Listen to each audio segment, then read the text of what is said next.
Hello guys, welcome to my channel or welcome back. Today, as promised, we're doing the second half of Heartstopper Season 1, which includes episodes 5, 6, 7, and 8. So enjoy. Episode 5, and before you say anything, it's a new day, new shirt, don't think too much about it. Anyways, episode 5 starts off with the group playing Monopoly in Charlie's room as they're having a sleepover. At the same time, we see Tao and all discussing with each other, trying to see how to tell Charlie what they witnessed happen the day before. They say it's kind of difficult to tell someone that their crush is going out with someone else. But they decide not to do that because Charlie tells them that he's going to invite Nick to his birthday party. The next day, we see Nick try to cancel his day with Imogen because I don't know if you know this, but Nick doesn't like Imogen. He likes Charlie. However, the day prior, Imogen's dog died and she's already feeling really bad. Like literally, her whole world was turned upside down. So Nick doesn't cancel a day because he doesn't want her just to feel worse. Which at the end of the day, in my opinion, he should have just canceled the date. Like, dude, you're gonna make her feel worse later on. Might as well just do it now. But that's just me, I don't know. Later on in Forum, we see Charlie invite Nick to his birthday party. And Nick excitingly says yes, forgetting the fact that he has a date with Imogen on that same day. Before the party, we do get this nice scene with Nick and his mom. Nick tells his mom that he's gonna go out with this girl, and his mom gets all excited. He's like, "Oh, do you like this girl?" He's like, "Well, her dog died," which doesn't answer the question, but hey, sure. Nick explains that he doesn't really like her that way, but he feels bad for her, and then his mom comes in and says, "You shouldn't go out with someone because you feel bad for them." Which is 100% valid. You should never get someone the chance just because you feel bad for them. That'll make him feel even worse. But hey, who am I to judge? Now we get to the actual meat of the episode.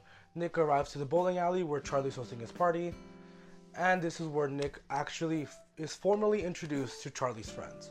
They all play a couple rounds of bowling together, and it just seems like they're having a great time together.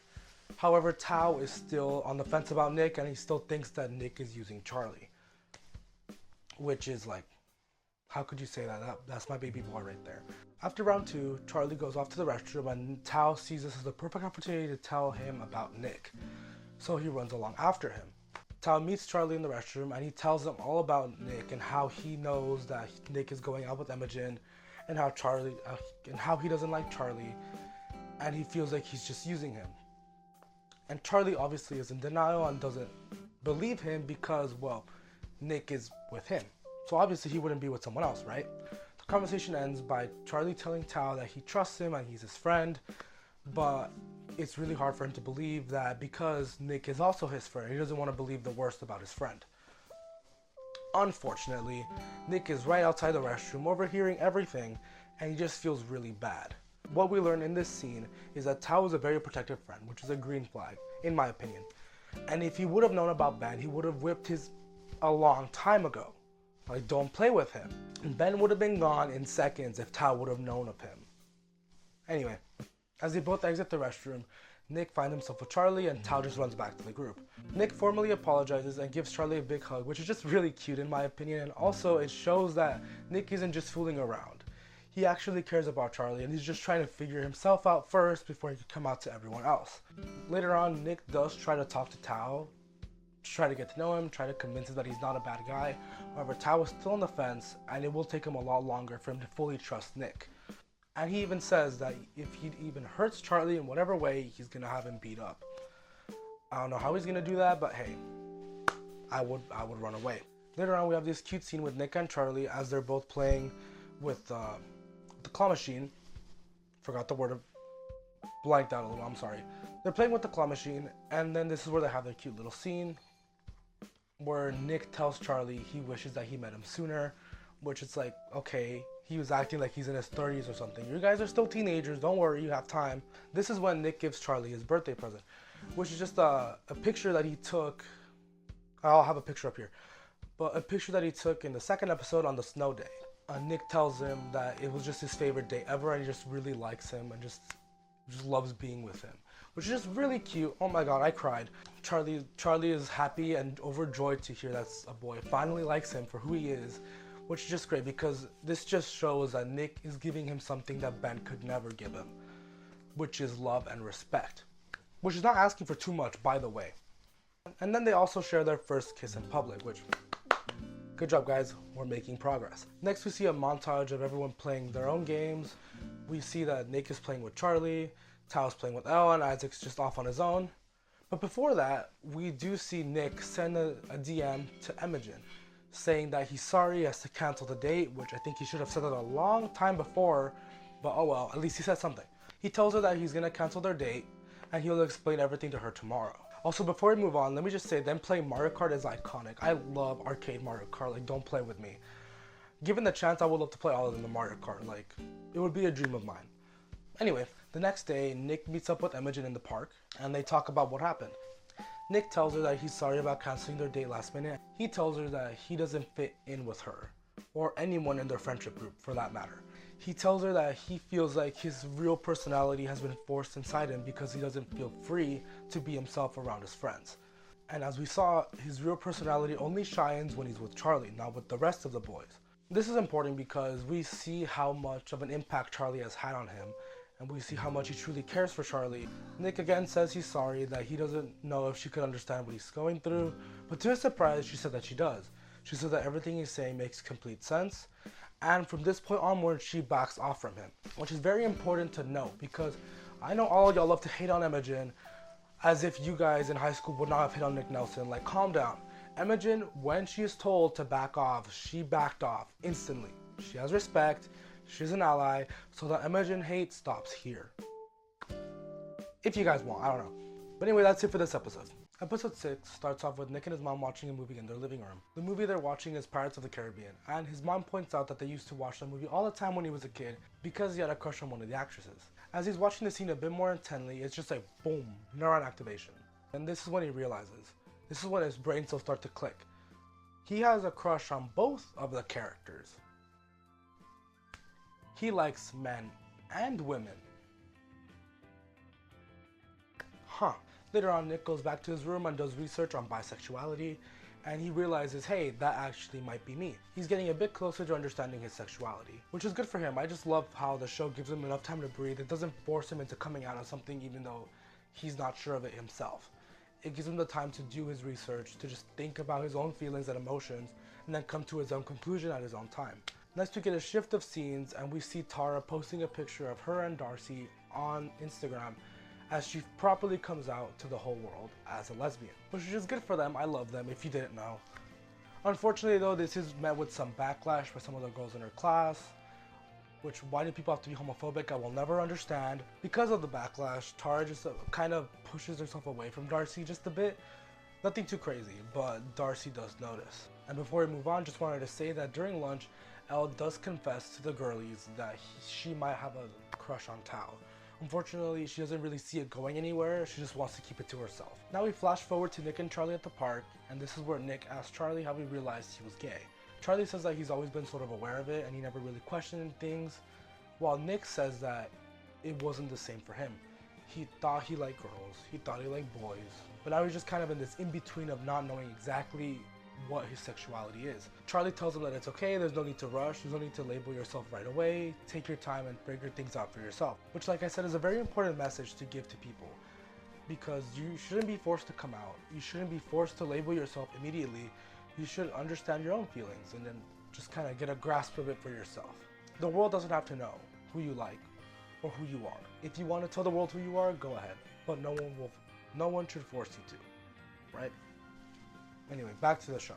Fast forward a couple days, we see everyone preparing for a concert that both the boys and the girls' school are doing together. Charlie, obviously knowing how to play drums, is going to be the drummer for the concert. Nick asked Charlie when the concert is going to be because he wanted to be there to support him.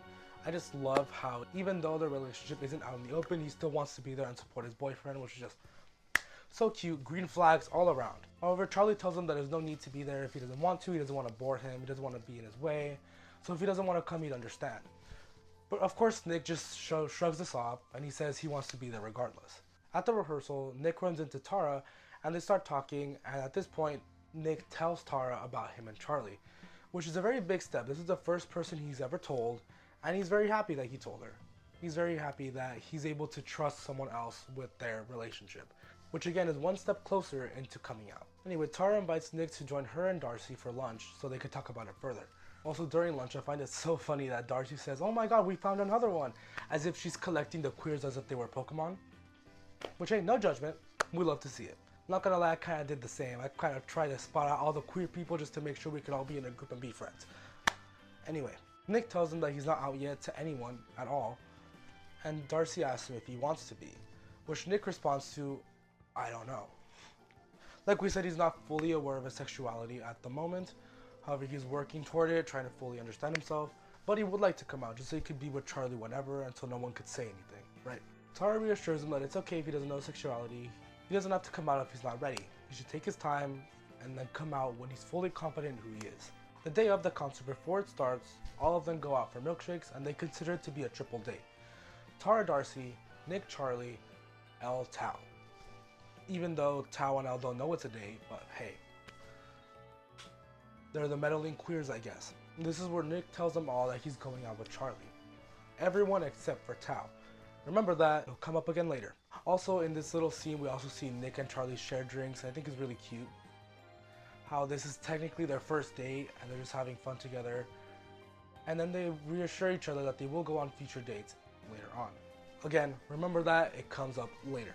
Fast forward, we move on to the concert. Right before it starts, we see two girls talk badly about Tara, literally right in front of her face. Why would you do that? Why are you so cruel? Also, why are you homophobic? Anyways, this causes Tara to run off because she's just tired of the negative attention that everyone's been giving her.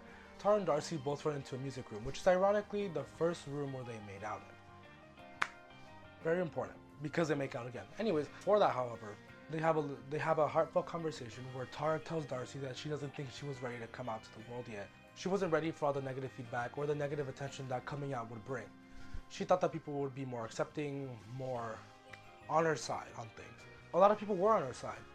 But if you've ever been bullied, you would know that the negative voices always scream louder than the positive ones. Darcy tells her that it's okay, things are difficult now, but they will get easier in the future. As long as they stay together, they'll be okay. This gives her the confidence she needs as she goes back to the concert. Before the episode ends, I just wanted to point out two scenes that I really liked. First, we see the scene with Nick and Charlie as Charlie's setting up his drums. Charlie once again says, hey, you don't have to be here if you don't want to, and Nick says, I want to be a supportive boyfriend, basically. Basically, that's what he says. Nick tells him that he thinks he's ready to come out. He says that he has confirmed with himself that he is bisexual, and he is ready to tell the world. One step at a time.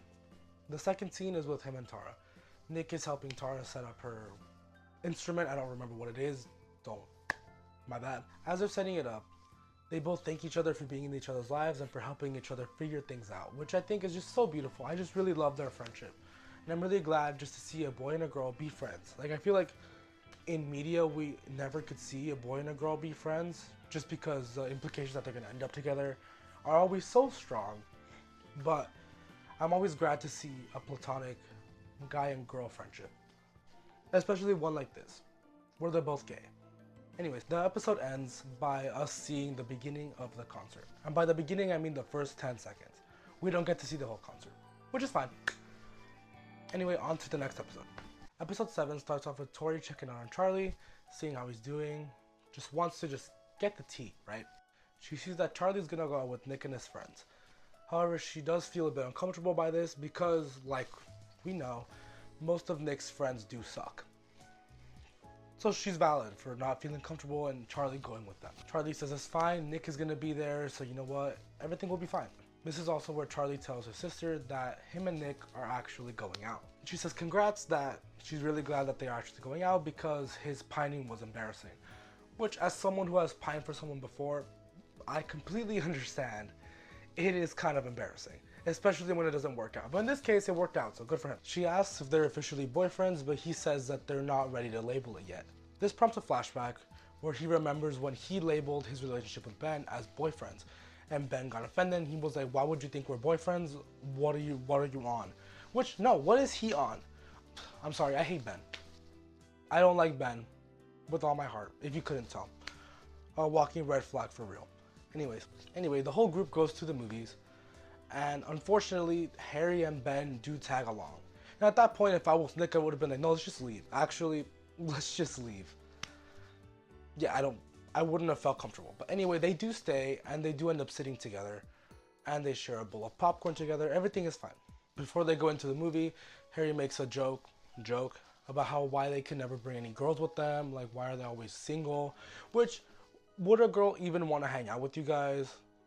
Let's be for real. If one of them would have asked a girl to go with them to the movies, I think she would have said no.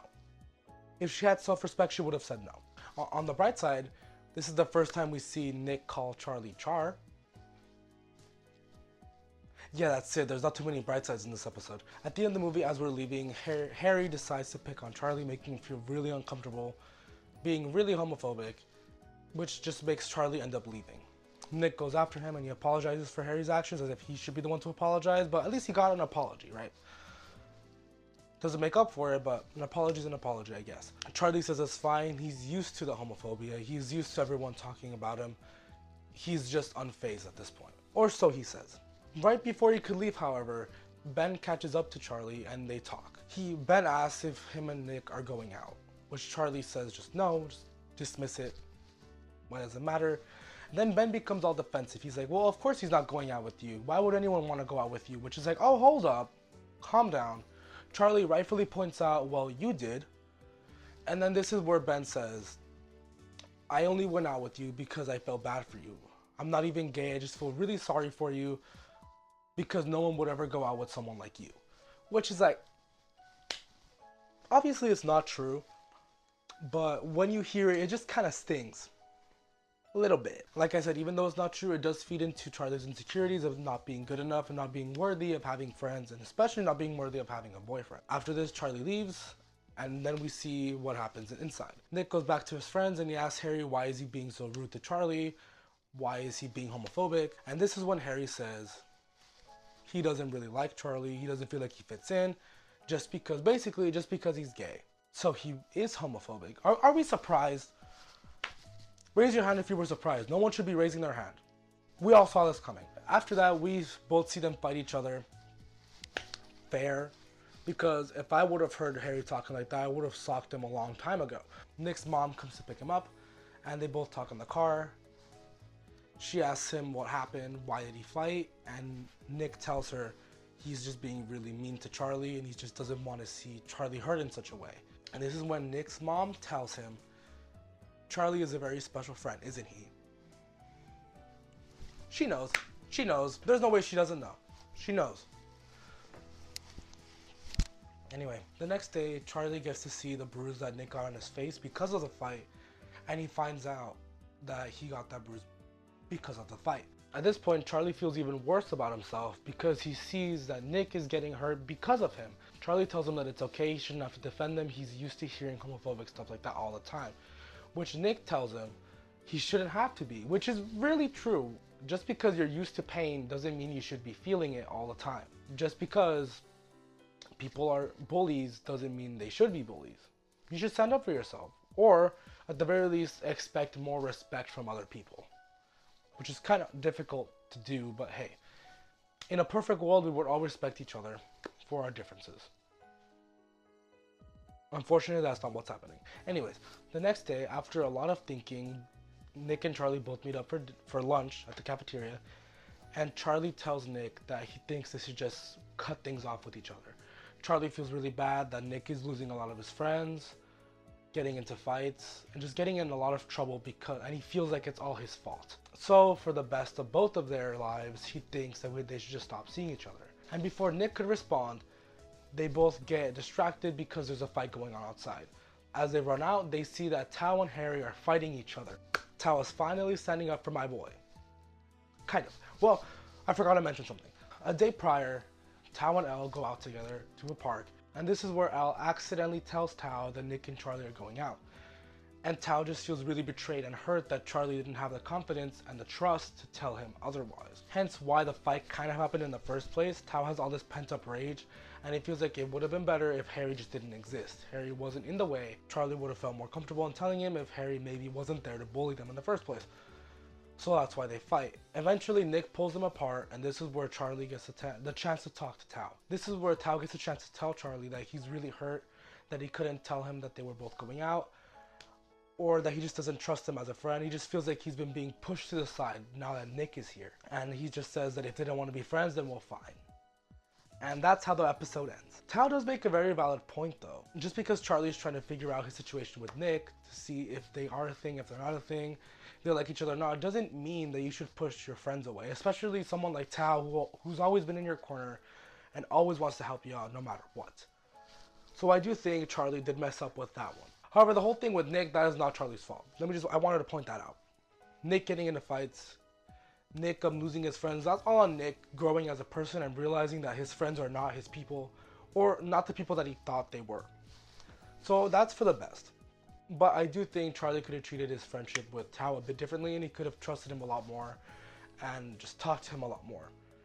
But yeah, anyway, that's a wrap for episode 7. Episode 8, the last episode of the season, starts off with Charlie in his room as he sends a message to Tao saying that he's so sorry that he messed up and he just wants to fix things.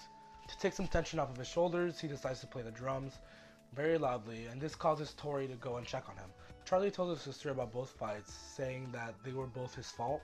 Not true. And he also tells her about Ben. He tells her that he feels like he just ruins people's lives and that it would be better if he just didn't exist. Which just, I felt that one right here. I know what he feels like. I've been there before. And let me tell you, it's not true. It is not better that you just don't exist, because you have a positive impact on people around you. The amount of people you impact may be little or may be big. At the end of the day, you are important to people. So don't think that just because things are going bad, you're not worth living. You were born, and that gives you enough reason to live. Okay, back to the show. Tori basically tells him the same thing that I just said. He tells him that he is important and he doesn't ruin lives because he makes her life better all the time. Which is just something really nice. Surround yourself with people like Tori who will help you out and who will bring you up, not bring you down. Which is why, thank God Ben is gone, because Ben would not have helped him out in that situation. Ben is not boyfriend coded at all. At school, Charlie avoids Nick at all costs, doesn't talk to him, doesn't look at him or anything, just so nothing else bad happens to Nick. Which is really dumb, but you know what, when you're going through it, things like this kind of make sense. He also drops out of the rugby team because he thinks that right now the best thing for him to do is fix his relationship with Tao. Which I could agree with.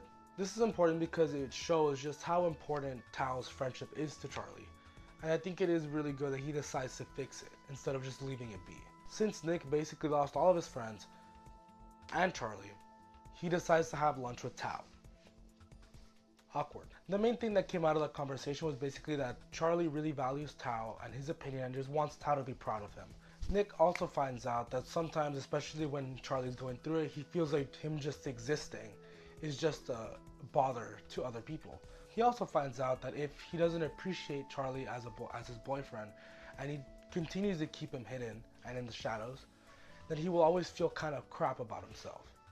Which I understand completely. Let's remember the main reason why Ben and Charlie's relationship ended is because Ben was forcing Charlie into the shadows and wouldn't care about his feelings. If Nick does the same thing, then he is no different than Ben.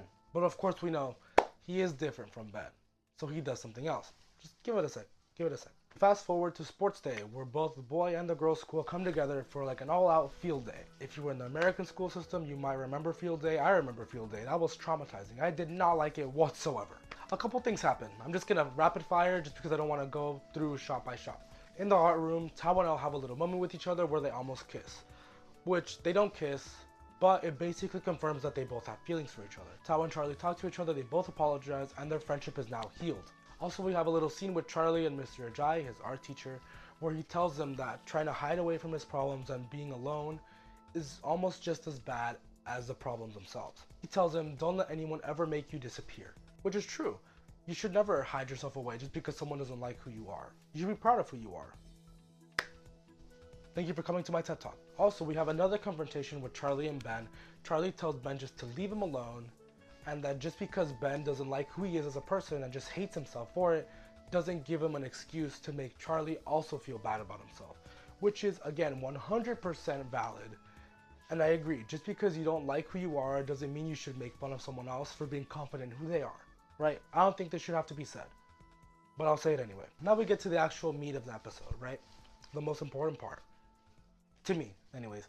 In the middle of the rugby game, Nick turns around and sees Charlie in the audience. This is when he has his breakthrough moment. He realizes that keeping up this fake persona and trying to hide his true feelings is not worth losing Charlie. So what he does is he literally drops the rugby ball on the floor and walks towards Charlie. Grabs Charlie by the hand, gives him a affirming look, and they both walk into school. Who is this diva? I don't know. Literally stopped the whole game just because he wants to talk to Charlie. Diva for real. Also, before they leave, we see Imogen give them a smile of approval. I think this is her actually fully understanding what he meant a couple episodes prior when he was talking about hiding his true feelings. She sees, oh, he meant that he likes Charlie. I'm sorry, I don't hate Imogen. I could never hate Imogen. She's an understanding ally. They walk into the corridor and Nick finally gets to say what he wanted to say the episode before. He says that his life is way better just because he met Charlie and he doesn't want to give him up for anything in the world. He says everything that they've been through together is all worth it just so they could be together. So guess what? They stay together and they kiss in the corridor. Cinema. The audiences were clapping, I was crying. Perfect. It was perfect, guys. I don't know what else to say. If you haven't watched it, go watch it. Nick asks him if he's free on Sunday so they could go on their first official date. I'm just kidding. They end up taking the train to the beach. Next to see a montage of them just having fun on the pier, on the boardwalk, whatever you want to call it. They take pictures. Remember, those pictures come up later. They also eat food. They play carnival games. It's just a really cute date, I must say. I was a little bit jealous. Just a little bit. And they end everything off on the sandy shore of the beach. This is where Nick tells Charlie that he's officially ready to come out and he wants to tell the people who matter. Those being his friends and his mom. I think that's it. That's a start and that's enough. Then he runs into the ocean screaming that he likes Charlie Spring in a romantic way, not just a friend way. After that, Charlie goes after him and tells him that he can't believe that this is happening to him. He never thought that he would be able to experience something like this. Which after Ben, I could see why. This is just a really nice way to wrap up Charlie's arc, with him finally having a boyfriend who loves him and cares for him and will be with him no matter what. Wish that was me. Anyways, they hug, and this is when Charlie asks, are we boyfriends? Obviously Nick says yes, just to confirm, just so the whole beach knows, right? He says that Charlie is his boyfriend and Nick is his boyfriend, that they're boyfriends and nothing will change that. After the whole beach day is over, they both go home, and this is when we get one of the most heartwarming and best scenes in the whole series, in my opinion. Or at least in the whole season. Maybe not the whole series, but at least the whole season. When Nick gets home, he comes out to his mom. He tells her that Charlie is his boyfriend, and that he is in fact bisexual. His mom is extremely appreciative and very proud of her son for being able to come out, and he just gives him a hug, starts tearing up, and that's when I started tearing up.